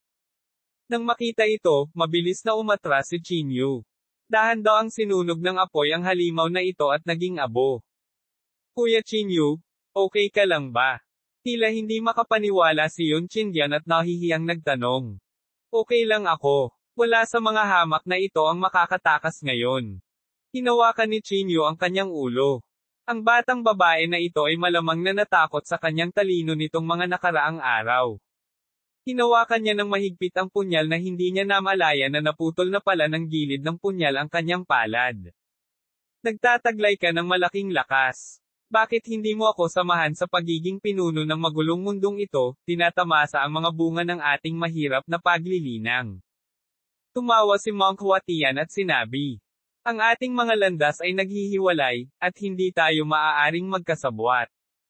Nang makitang halos masunog si Niue, direktang pinasabog ni Chinyu ang kanyang ulo ng isang suntok. May dahilan kung bakit maaaring mabuhay ng napakatagal ang isang malupit na rogue cultivator tulad ni Niue. Bagamat nasa ika-6 na baitang, siya pa rin ang lumaban ng salakayin niya ang ika-4 na baitang. Malamang na mahihirapan si Chinyu kung ang kanyang lakas ay hindi higit sa kanya. Hoy, hindi mo masasabi. Ano ang silbi ng ating paglilinang kung hindi ito para sa kasiyahan? Tawa ng tawa si Huatian. Chinyu? Mag-ingat. Ang monghe na ito ay kilala rin bilang ang Two-Faced Buddha. Isa rin siya sa nangungunang 10 rogue cultivator sa kulabakang ito at may matatag na pundasyon sa paglilinang ng Budista. Maging ang 3 pangunahing sekta ay dapat magbigay sa kanya ng mga mapagkukunan bawat daang taon. Tila nakilala ni Elder Guai ang taong ito at bigla siyang pinaalalahanan. Two-Faced Buddha. Nakaramdam ng kakaiba si Chinyu at nagtanong. Ang taong ito ay napaka-metikuloso sa kanyang cultivation path. Siya ay napakawalang awa sa mga mas mahina kaysa sa kanya ngunit hindi kailanman naghihikayat sa mga mas malakas. Iba ang pakikitungo niya sa mga mas malakas kaysa sa kanya, kaya kilala bilang ang Two-Faced Buddha. Nang marinig ito, medyo sabik si Chinyu na subukan ito. Gayunpaman, hindi niya alam ang lakas ng Double-Faced Buddha na ito kumpara sa Sito Haoyo. Bagamat natalo si Sito Haoyo sa nakaraang labanan, ang kanyang kalagayan noong panahong iyon ay wala sa peak state. Dapat kang mag-ingat. Ang taong ito ay tumuntong sa 9th grade True Saint Realm matagal na ang nakalipas. Bukod dito, nakaranas siya ng ilang malalaking sakuna. Maraming cultivator sa kalawakan ang namatay, ngunit sa halip ay nakakuha siya ng maraming pagkakataon. Hindi siya aalis dahil malamang sa tingin niya ay mas malakas siya kaysa sa iyo, Rabbi Epsilon. Pinaalalahanan ni Elder Guai si Chinyu. Bush! Ang kadena ni Huantian ay biglang gumalaw ng bahagya, at ang hangin sa harap ni Chinyu ay nagtulak palabas ng napakalaking palm print na may napakalaking puwersa at mabangis na tumatak sa katawan ni Chinyu. Napakalakas ng katawan. Ang palad kong ito ay kayang dumurog ng ordinaryong demonyong hayop sa ika-7 baitang. Ulalas ni Huatian, at ang kanyang mukha ay nagpakita ng maalalahanang ekspresyon. Chinyu? Dapat kang mag-ingat. Ang monghe na ito ay napakalakas. Kahit na ang pinakamalakas na mahiwagang artifact ng aming pamilyang yun ay hindi makapinsala sa kanya. Nag-aalalang sabi ng pinuno ng pamilya yun mula sa likuran. Ako na ngayon. Naghagis din ng suntok si Chinyu, at direktang binomba ng fist chi ang katawan ng monghe. Pumihit ang kasaya ng monghe, pinawi ang nakakatakot na puwersa mula sa kanyang kamao. Mayroon kang mga kwalifikasyon upang maging isang tunay na miyembro sa ilalim ng aking pamumuno. Gusto mo bang isaalang-alang ito? Kapag kasama ako, walang alinlangan na tatakasan mo ang mga kalamidad ng magulong mundong ito at mamuhay ng isang kasiyasang buhay. Lumuhod, dahil ito na ang iyong huling pagkakataon. Si Huatian ay same time na nagsalita, at sa bawat salitang binibitawan niya, ang kanyang boses ay umaalingaw-ngaw na parang isang Buddhist chant, na tila sinusubukang umayon sa banal na kahulugan ni Qingyu at makuha ang kanyang pagtanggap sa kanyang salita. Pinibigyan ka ni Master Huatian ng pagkakataon. Qingyu, kailangan mong pahalagahan ito. Huwag mong isipin na ang kaunting swerte ay magpapangyari sa iyo. Mahuhulaan ng primordial heavenly divination ni Master Huatian ang hinaharap. Sumisigaw din si Nangong Chi sa gilid. Lumuhod. Biglang lumitaw ang liwanag ng Buddhist sa katawan ni Huatian, at ang salita ay sumabog sa banal na kahulugan ni Qingyu na parang kidlat. Naghahanap ng tao sa Bacolod City ngayon. Ang divine sense ni Qingyu ay parang isang malawak na lawa, hindi kumikibo. Lumiliit na lupa sa isang pulgada. Pumakbang si Qingyu, at 12 ng fire fists ang dumapo sa katawan ni Huatian. Muling ginamit ni Huatian ang kanyang kasaya para harangin ang nakakatakot na fire fist. Boom! Isang higanteng kamao ang bumasag patungo sa kasaya. Ang kamao ng pagkalipol. Ang nakakatakot na kapangyarihan ay tumagos sa kasaya at tumama kay Huatian. Umatras si Huatian ng 12 ng hakbang at sa wakas ay napawi ang nakakatakot na puwersa. Napakalakas ng katawan. Napabuntong hininga si Qingyu na may damdamin. Ang monk Huatian na ito ay dapat na nililinang din ang pisikal na katawan. Tinamaan siya ng palad na parang dumapo sa matigas na balat. Naikuyom ni Qingyu ang kanyang kamao. Ang boxing gloves ni Soulin sa kanyang kamay ay nasusunog sa nakakapasong apoy. Ang temperatura ng buong espasyo ay tumaas sa isang nakakatakot na bilis. Ginamit ni Qingyu ang shrinking ground into an inch para makarating bago si Huatian. Biglang tumama ang kamao ni Soulin, at ang kapangyarihan ng paglipol ay bumalot sa kamao. Nakakalungkot na gumugol ka ng masyadong maraming oras sa pag-unawa sa kapangyarihan ng Path of Heaven sa nakaraan. Kaya hindi naiintindihan ng iyong kaluluwa ang mga patakaran sa mahabang panahon. Sa pagsasama ng iyong kaluluwa sa Path of Heaven, hinahayaan kitang maranasan ang kapangyarihan ng kasalukuyang Path of Heaven. Buddhist Dharma, ang Great Diamond Treasury ng 10 direksyon sa 2 realms. Pinalakpak ni Huatian ang kanyang mga kamay, at isang gintong liwanag ang bumaril sa kanyang katawan. Biglang namaga ang kanyang katawan, at ang tunog ng mga buto na lumalabas ay nagmula sa kanyang katawan. Ang isang nakakatakot na presyon ay direktang umabot sa banal na pakiramdam ni Qingyu.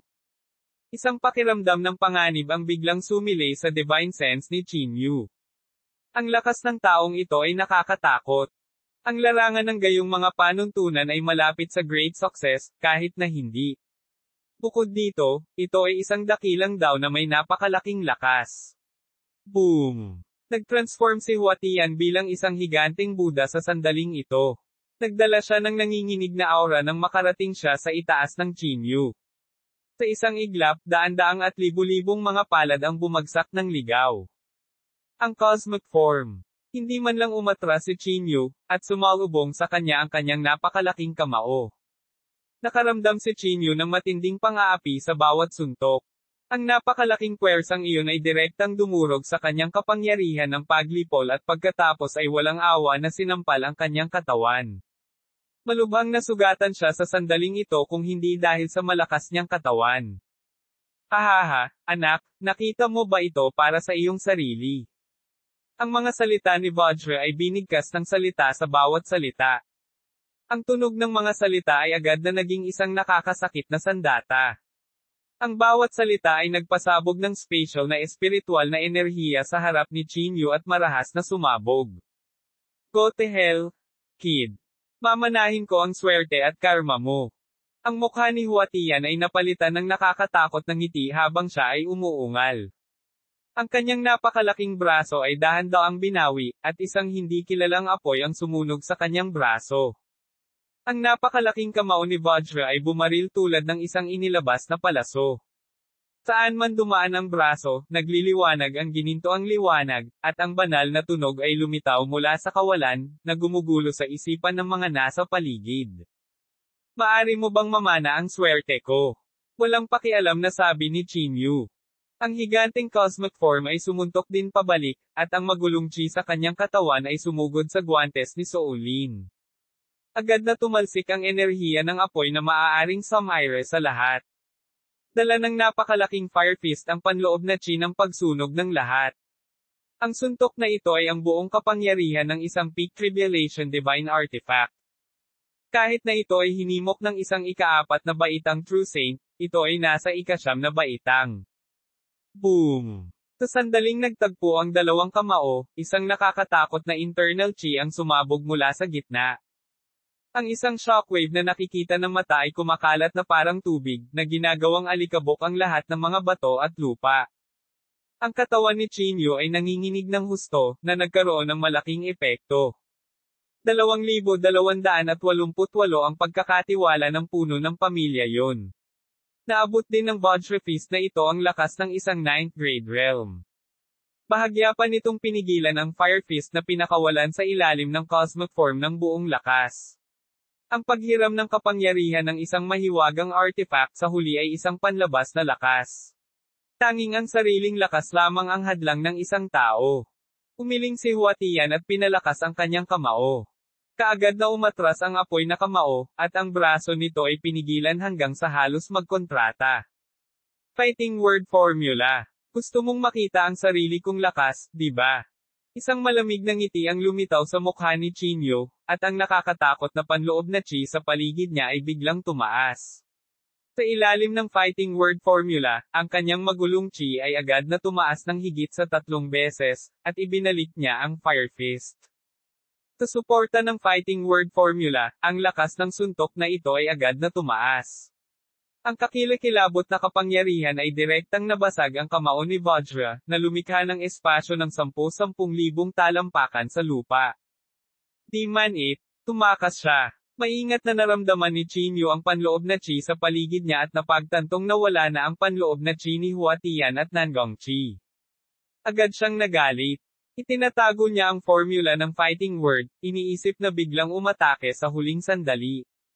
Salamat, G. Chinyu, sa pagligtas sa aming buhay. Ako, si Yunlin, ay yuyuko sa iyo sa ngalan ng lahat ng namatay na miyembro ng pamilya yon. Lumapit si Yunlin kay Chinyu at yumuko ng malalim. Mr. Chinyu, salamat. Lumapit din si Yun Chinyan at mahinang nagsalita. Napakalupit ng Huatian na ito. Walang nagmamalasakit dito. Tanong ni Chinyu na nakakunot ang noo. Nasaan man sila, dapat may kaayusan. Sa isang magulong mundo, ang mga magsasaka na may mababang paglilinang ang magiging pinakakawawa kung walang kaayusan. Nang magbukas ang Mystic Realm ng Purgatorio, napakaraming mga magsasaka ng tao ang namatay. Gayun din, ang landas ng langit ay tila nagbago. Maraming buong na magsasaka na naglilinang sa Purgatorio ang lumabas sa pag-iisa. May mga malulupit na tao sa kanila. Walang sino man ang makakontrol sa kanila. Sabi ni Yunlin na may mapait na ngiti. Nagpunta kami upang hilingin sa mga tao mula sa Evil Extermination Sect na kumilos, ngunit sinabi nila na ito ay isang salungatan sa pagitan ng dalawang partido at kailangan nating lutisin ang ating sarili. Sabi ng isang medyo may edad na lalaki sa tabi ni Yunlin. Sa kasamaang palad, nakatakas ang kalbong asno. Kinagat ni Yunlin ang kanyang mga ngipin at sinabi, ang kanyang mga ngipin ay bumaon ng malalim sa kanyang labi, ang kanyang katawan ay nanginginig ng husto. Ang kanyang asawa at maraming mga kapatid na lalaki at babae ay lahat ay namatay sa trahedya sa kalamidad ng pamilya yon. Tapat na ito para masira ang isang tao. Ang aking pakikiramay, sir. Talagang kukunin ko ang kanyang buhay upang makabawi kapag nakilala ko siya. Tinapit ni Chinyu ang balikat ni Yunlin. Uwi. Sa sandaling ito, dalawang figure ang biglang lumitaw sa isang kontinente malapit sa Heavenly Origin Continent. Sila ay sina Huatian at Nangong Chi. Tinapik-tapik ni Huatian ang kanyang tiyan, at bakas ng takot ang bumungad sa kanyang mukha. Kung hindi ko nilinang ang primordial heavenly divination at napigilan ang krisis ng maaga, malubha akong nasaktan sa suntok na ito. Ang taong ito ay isang henyo mula sa banal na rehiyon at hinahabol din ng mga tao mula sa banal na rehiyon. Marami na siyang kaaway ngayon. Maaari ba nating samantalahin ito? Prano o Beta S? Gumisi si Nangong Chi at sinabi.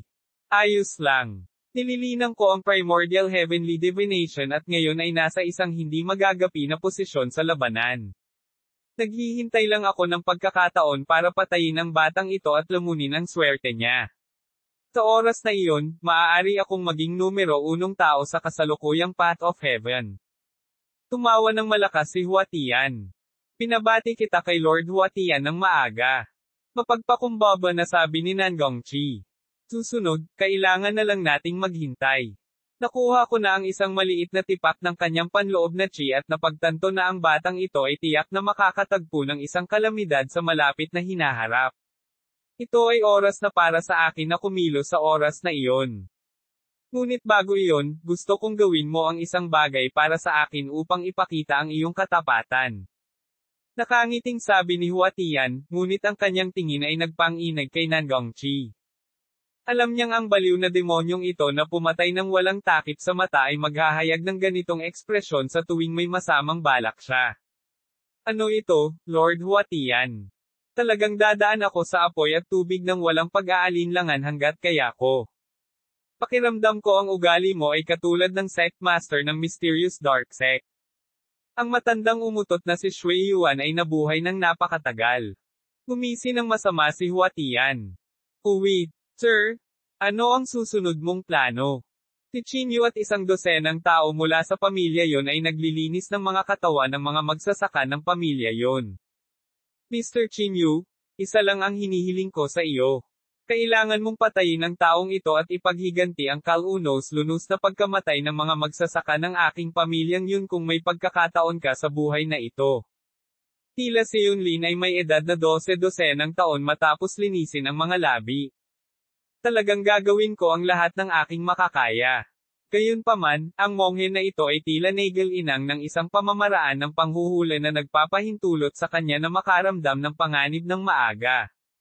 Umiling si Chinyu. Kanina lang niya naitago ang pag-ataking iyon. Sa huling sandali, ginamit niya ang fighting word formula, ngunit nagawa pa rin ni Huatian na makatakas. Dapat ay naitakda na niya ng maaga ang mga spatial coordinates sa ibang mga lugar bago siya makapag-teleport palayo. Makatakas ang ganitong uri ng veteranong magsasaka na mazeland gaya ng aso kahit nakaamoy ng masamang bagay. Si Chinyu ay talagang walang kumpiyansa na patayin siya. Siyempre, ito ang pinakamataas na kayamanan ng aking pamilyang yon, 3 green spirit tree. Kunin mo ito bilang iyong gantimpala. Kinuha ni Yunlin ang 3 green spirit tree mula sa kanyang spatial ring at inilagay ito sa kamay ni Chinyu. Hindi mo magagawa iyan, sir. Ito ang pundasyon ng ating pamilyang yon para makabalik. Paano mo ito maipapasa sa isang tagalabas? Isang matandang lalaki ang sumigaw ng malakas at sinubukan siyang pigilan. Tama, Yunlin. Bagamat iniligtas ni Mr. Chin ang ating buhay, maaari nating isaalang-alang ang iba pang mga bagay tulad ng espiritual na asensya. Wala kang karapatang ibigay ang banal na bagay ng pamilyang ito. Sa palagay ko ay hindi isang tao si Mr. Chin na gagawa ng anumang bagay para kumita. Ang isa pang matandang lalaki ay sumulyap kay Chinyu at pinuri siya. Tumahimik ka. Ang negosyo sa Mysterious Dark Sect ay itinulak mo rin. Lahat ng iniisip mo ay tungkol sa mga panlabas na bagay na ito. Nawasak ang pamilya natin. Kailangan mo pa ba ang mga bagay na ito para pakainin ang mga aso? Kung may iilan sa inyo na ang pagtatanim ay katulad ng sa akin, ang pamilya yon ay wala sa ganitong estado. Itinuro ni Yunlin ang matandang lalaki at nagmura. Ang ilan sa kanila ay agad na nanginig at hindi nang ahas na sumagot. Senyor, hindi ko kailangan ang bagay na ito. Mas kailangan ito ng iyong pamilyang yon. Umiling si Chinyu. Hindi siya dumating para sa mga benepisyo sa pagkakataong ito. Palagi niyang naaalala ang kabaitan ni na Uncle Kyun at Yun Chingyun sa pagpapadala sa kanyang paglalakbay, at gusto rin niyang patayin si Nangong Chi. Hindi mahalaga. Alam ko kung ano ang iniisip mo. Ang pamilyang yun na ito ay ipinaglaban ng aking mga ninuno sa loob ng 3 henerasyon. Gusto kong kunin mo si Yun Chindian at umalis. Itinuro ni Yunlin si Yun Chindian. Hindi, ama, ayaw kitang iwan. Niyakap ni Yun Chindian si Yunlin at umiyak. Magiliw na niyakap ni Yunlin si Yun Chindian, at isang tipak ng espiritual na enerhiya ang hamarang sa kanyang banal na sentido, na nagpatulog sa kanya. Bagaman hindi ko alam kung mararamdaman ko ang Path of Heaven, ang kamakailang pagsiklab ng Ghost Mansion Mystic Realm ay pumatay ng higit sa kalahati ng mga cultivator sa kalawakan na ito. Pagkatapos noon, halos lahat ng nangungunang martial artist ay lumitaw isa-isa. Pagkatapos, ito ay magiging isang magulong panahon. Gusto kong protektahan mo ang tinder ng aking pamilyang yon. Kaibigan ko siya. Mahinang sabi ni Chinyu at inilagay si Yun Chindian sa espasyo ng Somero Ring. Yunlin, ano ang ibig mong sabihin sa laban ng iyong 3 henerasyon? Paano ang mga sakripisyo natin? Maaari mong alisin ang isang Green Spirit Tree sa pinakamaraming bagay. Maaari kang magpakatanga sa iyong sarili, ngunit hindi tayo. Sigaw ng isang matandang lalaki. Siya ang panganay na kapatid ni Yunlin at siya rin ang tumulong sa pamilya yun at sa Mysterious Dark Sect na magnegosyo. 2,289 na nakikitang muli si Heiyu. Tama. Hindi namin matanggap ang sinabi mo. Ito ang pundasyon para muling bumangon ang pamilya namin yon. Ang isa pang matandang lalaki ay mahigpit na saway. Yun Tian, ang kalokohan mo. Nasaan kayo noong ipinaglaban ko ang mga mapagkukunan para sa buong pamilya yon? At saka, nilabanan namin ni tatay at inagaw muli ang 3 Green Spirit Tree sa halaga ng muntik naming mawalan ng buhay. Ano ang kinalaman nila sa inyo? Itinuro ni Yung Tian ang dalawa sa kanila at galit na pinagalitan. Nakakahiya. Walang galang at walang pakundangan. Bilang pinakamataas na miyembro ng pamilyang yon, ipinapahayag ko na mula sa sandaling ito, hindi ka karapat-dapat na maging pinuno ng aming pamilyang yon. Itinuro ng matandang lalaki si Yunlin at sinabing, pumayag. Agad namang sumingit ang isa pang tao. F-sake, wala kang kahihiyan hanggang sa puntong ito. Ako, si Chinyu, ay nakakita ng hindi mabilang na walang kahihiyang mga tao mula noong nagsimula akong mag-cultivate, ngunit maaari kayong may rank sa itaas. Napatulala si Chinyu. Mr. Chin, medyo gulong-gulo na ang ulo ni Yunlin. Kung titingnan mo sa hitsura mo, dapat ay galing ka sa isang mahusay na aristokratikong pamilya. Hindi ka gagawa ng anumang bagay para magnakaw ng pundasyon ng isang tao. Kung hindi, hindi ito makakabuti sa reputasyon ni Mr. Chin at sa reputasyon ng pamilya sa likod mo kung may mabalitaan. Yumuko si Yun Tian at sinabi kay Chinyu. Ang isa pang matandang lalaki, si Yun ay malapit ng mag-unat upang agawin ang 3 Green Spirit Tree sa mga kamay ni Yunlin. Magwala. Galit na galit si Yunlin kaya niluwa niya ang isang bibig ng dugo. Ibigay mo sa akin. Ikaw ay walang utang na loob. Isang masamang ekspresyon ang bumungad sa mukha ni Yun Nagkunwari siyang inaalalayan si Yunlin ngunit talagang gumamit siya ng nakatagong puwersa para salakayin siya ng mabangis. Crunch! Ang kanyang kamay ay hinawakan ni Chinyu. Nagbigay ng kaunting puwersa si Chinyu at agad na dinurog ang kanyang kamao. Napasigaw si Yun sa matinding paghihirap. Anong ibig mong sabihin? Mukhang hindi sigurado si Yun Tian at nagtanong. Wala naman. Ngayon ko lang napagtanto na pareho kayo ni Huatian. Dapat mamatay kayong lahat. Direkta niyang binasag ang ulo ni Yuer gamit ang isang hampas ng palad. Natulala si Yun Tian sa mismong lugar na parang hindi siya nang ahas na maniwala na si Chinyu ay biglang aatake at papatay ng isang tao. Nang makita si Chinyu na hakbang-hakbang na naglalakad patungo sa kanya, sa sandaling ito lang niya naisip na humingi ng awa, AES. Mukha ba akong masyadong friendly? Nakangiting tanong ni Chinyu. Oo. Mabilis na tumango si Yun Tian. Snap! Direktang pinutol ni Chinyu ang kanyang ulo sa mga pira-piraso. Humihingi ako ng paumanhin sa kahihiyan. Ito ang pamilya na walang sawang pinaghirapan ng ating mga ninuno na itayo sa loob ng 3 henerasyon. Tila tumanda ng husto si Yunlin. Ibinigay niya ang 3 green spirit tree kay Chinyu at pasuray-suray na palayo. Hayaan mo na siya. Hindi na kailangang habulin ang isang taong patay na ang puso. Marahil para sa kanya, ito ay isang pagkakataon para sa isang bagong simula pagkatapos ng paghihiwalay. Biglang tumunog ang lalaking may bigot. Kamakailan, pinag-aaralan niya ang kabaong kahit hindi kumakain. Hindi niya inaasahang maaakit siya sa nangyari rito. Hindi mo ba pinag-aaralan ang kabaong ng babaeng nakamaskara? May progress na ba? Ang divine sense ni Chinyu ay pumasok sa somero ring. Agad siyang nagalit nang makita ang nangyari sa loob. Sa sandaling ito, naakit kay Yun Chindia na pumasok sa somero ring, sineseryoso ng lalaking may bigot ang palso ni Yun Chindian. Lalong gamulo ang kanyang hitsura pagkatapos ng ilang buwan na hindi pinuputol ang kanyang balbas at buhok. Isang napakalaking kulog ang tumama, na ginawang uling ang lalaking may balat ng bigot. F-sake? Chinyu? Pinapatay mo ba ako? Gamulong sa lupa ang lalaking may bigot sa sakit. Xiaoro, little fatty, alisin mo ang balbas ng kaawa-awang tiyuhin. Naghahanap ng tao sa Bacolod City ngayon. Willing tulay kung paano tayo nagkakilala. Sige. Tumawa sina Xiaoro at Little Fatty habang tumatakbo papunta sa lalaking may bigot. Uwid. Pinawi ni Chinyu ang kanyang divine sense pagkatapos ayusin ang usapin sa somero ring. Sa sandaling ito, ang natitirang mga miyembro ng pamilya ng Lin ay nakatayong nanginginig at hindi nang ahas na umalis. Mr. Chin, wala kaming anumang kadugo sa 2 taong ito. Mangyaring huwag ilabas ang iyong galit sa amin.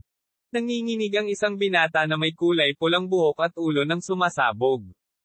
You may go. Wala itong kinalaman sa inyong lahat. Ikinaway ni Chinyu ang kanyang kamay at hinayaan silang umalis ng mag-isa. Ang mga taong ito ay sumigaw din kanina. Gayunpaman, si Chinyu ay hindi isang uri ng mamamatay tao na demonyo, kaya wala siyang pakialam sa kanila. Magaling. Si Mr. Chin ay matuwid. Ang 2 matandang umutot na ito ay nararapat na mamatay. Masayang sabi ng binata, at nagmamadaling nagtakbuhan ang grupo. Excuse me, ikaw ba si Senior Chinyu? Nang si Chinyu na lamang ang natitira, isang binata ang nag-ipon ng kanyang lakas ng loob at nagtanong. Sino ka? Curious na tanong ni Chinyu. Ikaw pala, gaya ng inaasahan. Si Heiyu ang aking foster father. Sinabi niya sa akin ang tungkol sa iyo noon. Nakita kong tinawag ka nila bilang Mr. Chin ngayon, at ikaw talaga. Medyo excited na sabi ng binata.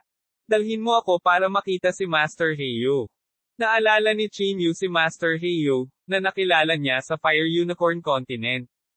Hindi niya akalain na dito niya makikita ang kanyang alaga. Anak, anong pangalan mo? Bakit ka nandito? My name is He Lianfeng. Mr. Chin can call me Xiaofeng. Ang aking foster father at ako ay nakatira sa Heavenly Origin Continent. Ang Heavenly Origin Continent ay nagkagulo kanina, at ang kaguluhan ay natigil lamang ngayong araw. Kaya lumabas ako para silipin. Si Mr. Chin ay talagang kamangha-mangha na pinatay mo ang lahat ng masasamang tao. Naikuyom ni Xiaofeng ang kanyang kamao at tumingin sa kanya ng may paghanga. Tinapik ni Chinyu ang ulo ni Xiaofeng. Napakasimple ng mundo ng isang bata. Mayroon lamang mabubuti at masasamang tao. Wala pang kalahating araw, nakarating na ang 2 sa isang kagubatan ng kawayan. Brat, saan ka nagpunta? Bubugbugin kita hanggang mamatay. Nagmamadaling lumabas si Heiyu at hinawakan ng isang kamay ang tenga ni Xiaofeng. Masakit. Masakit. Dad, bitawan mo na. May bisita. Sigaw ni Xiaofeng.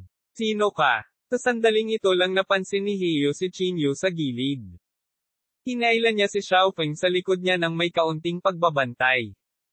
Tay, hindi ba ito si Senior Chinyu na binanggit mo sa akin noon? Napakalakas niya kaya natalo niya ang lahat ng masasamang tao. Iniangat ni Xiaofeng ang kanyang ulo at malakas na sinabi. Oh, ikaw pala Mr. Chin. Mahal na panauhin, hahaha. Pumasok ka at uminom ng tsaa. Matapos suriing mabuti ang mukha ni Chinyu, sa kanya lang nakumpirma. Bilasan mo, brat, magpakulo ka ng tubig. Iniligtas ni Mr. Chin ang buhay ng iyong ama, kung hindi, ulila ka na. Tinipa ni Heiyu si Xiaofeng. Haha, Master Heiyu? Hindi masama ang atmosphere ng pamilya mo.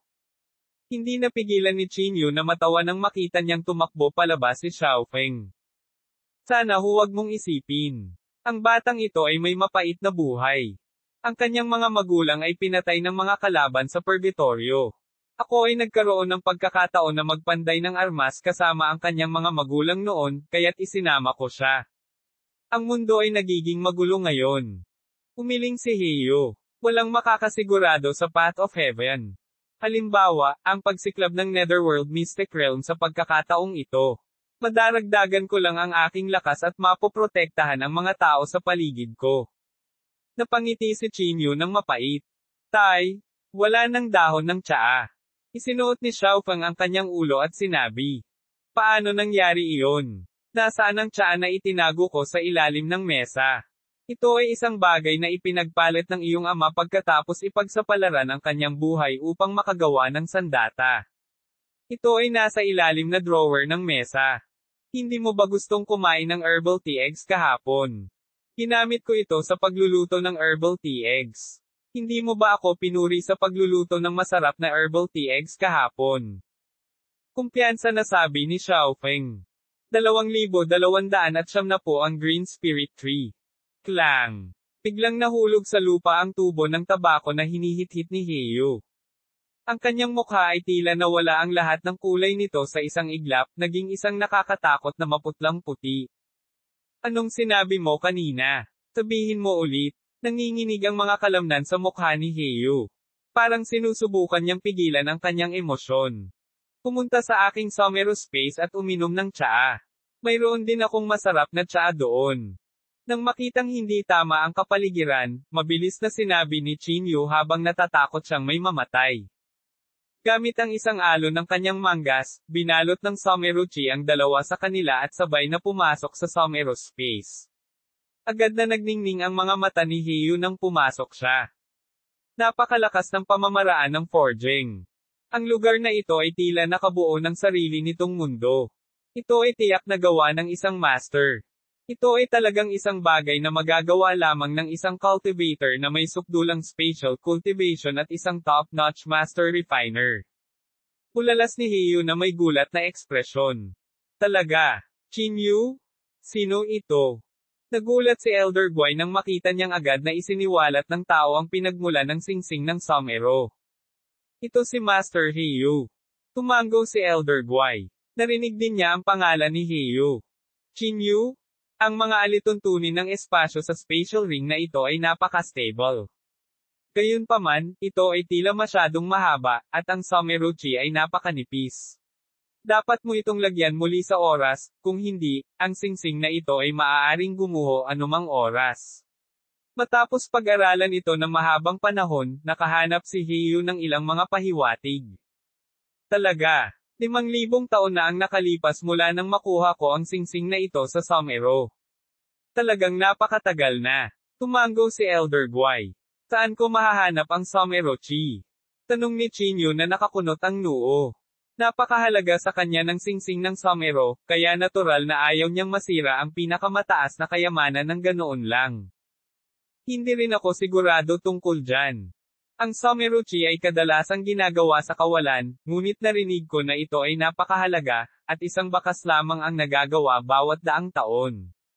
Ang Somero Space ay maaaring lumawak ng husto kung mayroong sapat na Someruchi at maaari ding gamitin bilang isang paraan ng pag-atake upang maputol ang kalawakan.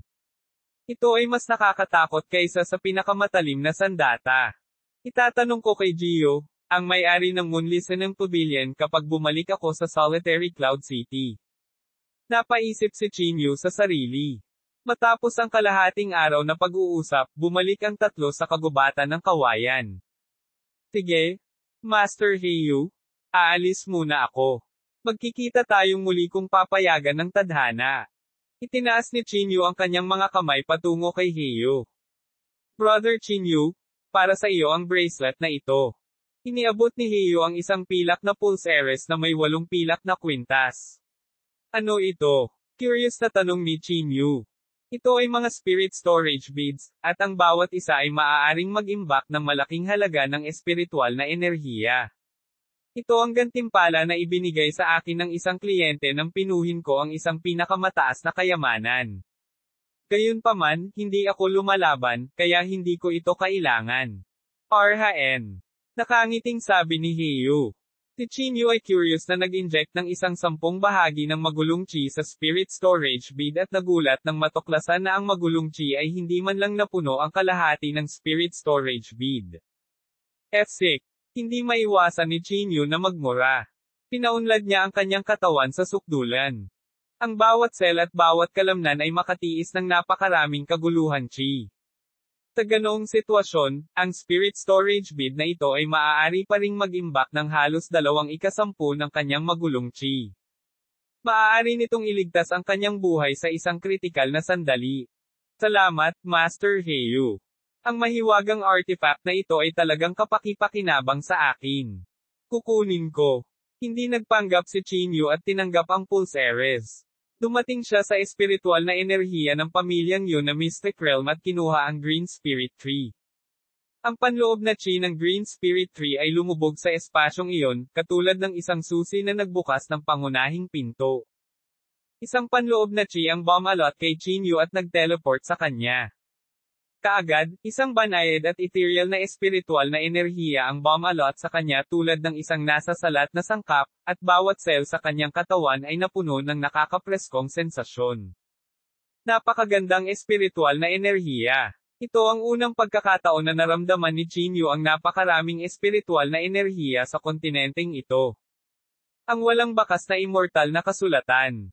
Sa sandaling iyon, isang maladagat na pagdagsa ng espiritual na enerhiya ang bumuhos sa kanyang katawan, at ang nakakatakot na bilis kung saan niya na-absorb ang espiritual na enerhiya ay naging sanhi pa ng isang bagyo na tanggayin ang mystic realm na ito ng espiritual na enerhiya. 3 green spirit tree ang lumitaw sa itaas ng ulo ni Chinyu.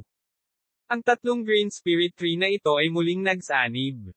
Nag-transform sila sa isang matayog na sinaunang puno, at maraming ugat ang nagmula sa kawalan. Ang mga ugat na iyon ay lumawak ng husto, tumusok sa anumang espasyo na may espiritual na enerhiya sa loob ng 10,000 talampakan, sumisipsip ng espiritual na enerhiya at pagkatapos ay naglalabas ito mula sa mga dahon.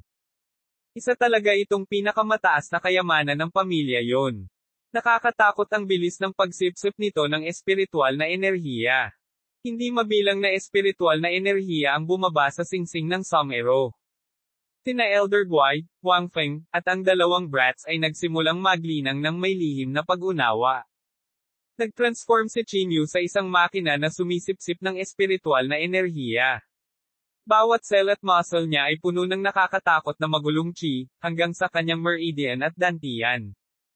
Pagkatapos noon, ibinukod niya ang magulong chi at itinurok ito sa spirit storage bead. Uwi. Sa Blue Horizon Continent, si Shui Yuan ay nakatitig kay Nangong Chi at isang nakangiting monghe sa takot. Hinawakan siya ni Huatia na parang sisiw. Ang espiritual na enerhiya sa kanyang katawan ay ganap na nakalock, at siya ay hindi natitinag. Nangong Chi, tinatrato kita bilang sarili kong anak. Paano ka nakipagsabuatan sa mga tagalabas para saktan ako?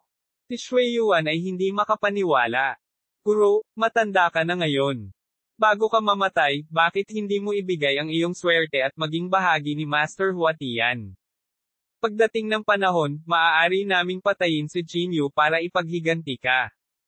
Gumawa ng handsil si Huatian at biglang kinagat ang ulo ni Shui Yuan. Kaagad, ang kanyang kaluluwa ay nagbuga ng sobrang matinis at malungkot na hiyaw. Sa isang sandali, ang ulo at kaluluwa ni Shui Yuan ay kinain na ni Huatian. Isang puting ambon mula sa katawan ni Shui Yuan ang dahan-daang pumasok sa dagat ng kamalayan ni Huatian. Haha, gaya ng inaasahan ng sect master ng isa sa 3 dakilang sekta. Hindi masama ang swerte mo. Nararamdaman ko na ngayon na tumaas ang swerte ko ng malaking margin. Tinapik ni Huatian ang kanyang tiyan, tumawa ng buong puso, at sinabi. Gumisi siya ng nakakatakot at sinabing, pumunta ka at dalhin ang mga tao 10 mula sa sekta ngayon. Gusto kong lumunin ang lahat ng swerte ng mahiwagang madilim na sekta. Oo, Ginoo. Master Huatian. Tumawa si Nangongqi at sinabi. Nakita ko na. Siguradong haharap sa kalamidad ang batang iyon sa lalong madaling panahon. Sa oras na iyon, ito na ang pagkakataon kong kumilos. Pagkatapos lumunin ang batang iyon, ang sumunod na hakbang ay ang masamang tagapaglipol. Gumisi si Huatian at sinabi. Lord Huatian, si Qinyu ba ay isang anak ng Cosmoclock? Noong unang dumating ang taong ito sa banal na rehiyon, siya ay nasa isang desperado na sitwasyon at naging pinaghahanapan ng mga tao ng banal na rehiyon. Gayunpaman, sa loob lamang ng maikling panahon, siya ay lumaki sa isang nakakatakot na antas. Tanong ni Nangongqi. Hindi ko ito nakikita sa pamamagitan ng primordial heavenly divination na aking nilinang. Tila may kung anong bagay sa kanya na humaharang sa aking heavenly eye. Gayunpaman, mula sa kanyang cultivation trajectory, siya ay dapat na isang dakilang anak ng Cosmoclock sa banal na rehiyon. Tinapik ni Huatian ang kanyang tiyan. Noon, isa lamang siyang ordinaryong magsasaka. Gayunpaman, pagkatapos lamunin ang swerte ng ibang tao, pinayagan siya ng kanyang malalangit na swerte na gawing kapalaran ang bawat kasawiang nakatagpo niya, at mabilis ding lumakas ang kanyang lakas. Sa kanyang malalangit na swerte, madali pa siyang makalusot habang nasa pag-iisa. Nakikita pa niya ang pinakamataas na kayamanan kapag siya ay naglalakad. Gayunpaman, siya ay lubhang maingat. Ayaw niyang makipagsapalaran sa sandaling makaramdam siya ng bakas ng panganib.